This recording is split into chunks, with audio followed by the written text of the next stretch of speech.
नमस्कार, हेडलाइन्स न्यूजमा स्वागत छ। म कुसुम शर्मा।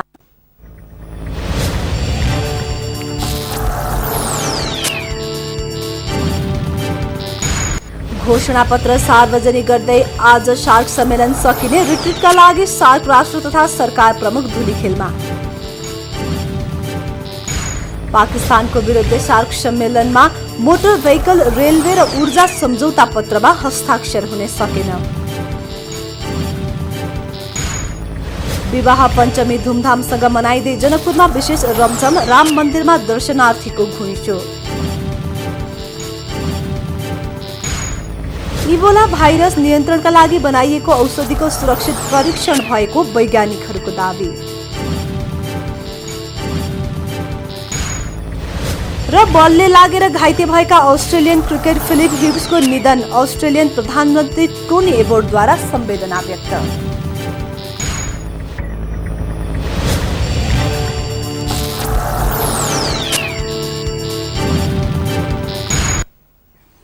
सार्क शिखर सम्मेलनमा सहभागी सार्क मुलुकका राष्ट्र तथा सरकार प्रमुखहरूलाई धुलीखेलमा रिट्रिट दिएको छ।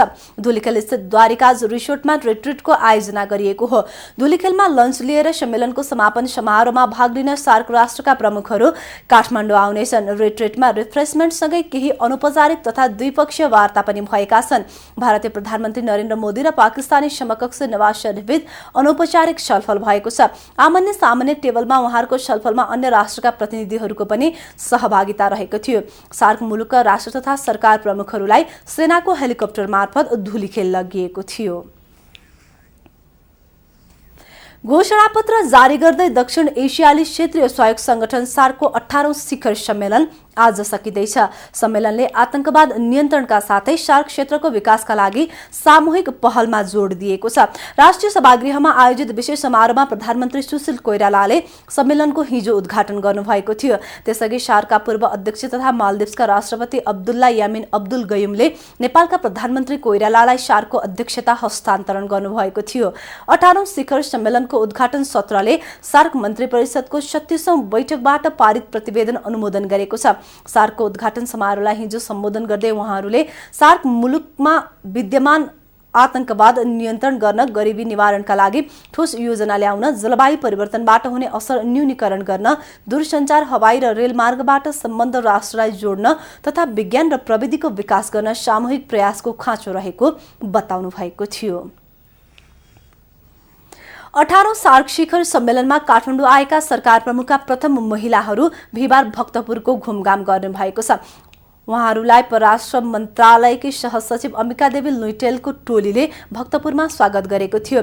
संविधान सभामा भक्तपुरबाट निर्वाचित भएका सभासद, भक्तपुरका प्रमुख जिल्ला अधिकारी, स्थानीय विकास का पदाधिकारी, जिल्ला विकास कमिटिका पदाधिकारी र भक्तपुर नगरपालिकाका पदाधिकारीले पनि पाहुनाहरूलाई संयुक्त रूपमा स्वागत गरेका थिए। सुरुमा भ्रमणको लागि पुगेको टोलीलाई पुरातत्व विभाग भक्तपुरले ब्रिफिङ गरेको थियो। त्यसपछि राष्ट्रिय कला संग्रहालयको भ्रमणपछि भक्तपुर उद्योग वाणिज्य संघले आयोजना गरेको हस्तकला प्रदर्शनीको अवलोकन समेत गरेका थिए। सार्कको 18औं शिखर सम्मेलनमा कुनै पनि सम्झौता पत्रमा हस्ताक्षर नहुने भएको छ। पाकिस्तानको असहमतिका कारण सम्मेलनको मन्त्रीस्तरीय बैठकमा एउटा पनि सम्झौता पत्रमा सहमति जुट्न सकेन, जसका कारण बिना सम्झौता काठमाडौँ घोषणापत्र जारी गरेर शिखर सम्मेलन सकिने भएको हो। यसअघि मोटर भेहिकल, रेलवे र ऊर्जा सम्झौतामा हस्ताक्षर हुने भनिएको थियो। मन्त्री परिषदमा सहमति नभएकाले राष्ट्र तथा सरकार प्रमुखले नै निर्णय लिए मात्र सम्झौता पत्रमा हस्ताक्षर हुन सक्छ। आज विवाह पञ्चमी धुमधामका साथ मनाइँदैछ। हरेक वर्ष मङ्सिर शुक्ल पक्षका दिन विवाह पञ्चमी पर्व मनाइन्छ। विवाह पञ्चमीको अवसरमा जनकपुरमा ठूलो मेला लागेको छ। देशका विभिन्न ठाउँ र भारतबाट समेत भक्तजन जनकपुर पुगेका छन्। राम जानकीको डोलालाई नगर परिक्रमा गरी विवाहको कार्यक्रम जानकी मन्दिर प्राङ्गण र स्वयंवर ऐतिहासिक रङ्गभूमि मैदान 12 बिघामा हुनेछ। राम जानकी विवाह पञ्चमी महोत्सवमा 5-5 वर्षमा एकपटक अयोध्याबाट विशेष जन्तीहरू जनकपुर आउने गर्दछन्। त्रेतायुगमा मर्यादा पुरुष राम र सीताको विवाह भएको दिनको सम्झना स्वरूप हरेक वर्ष विवाह पञ्चमी मनाउने गरिएको हो। यसलाई राम जानकी विवाह महोत्सव पनि भनिन्छ। आज जनकपुर सहित देशका विभिन्न राम जानकी मन्दिरमा भव्य मेला लागेको छ। वैज्ञानिकहरूले इबोला भाइरस नियन्त्रणका लागि बनाइएको प्रयोगात्मक औषधिको परीक्षण सुरक्षित भएको बताएका छन्। अमेरिकाको national institute of health NIH का पदाधिकारीले औषधि परीक्षणको नतिजा आशाजनक रहेको बताएका हुन्। उनीहरूले सो खोपले शरीरको प्रतिरक्षा क्षमतालाई भाइरस पहिचान गर्न सहयोग पुग्ने बताएका छन्।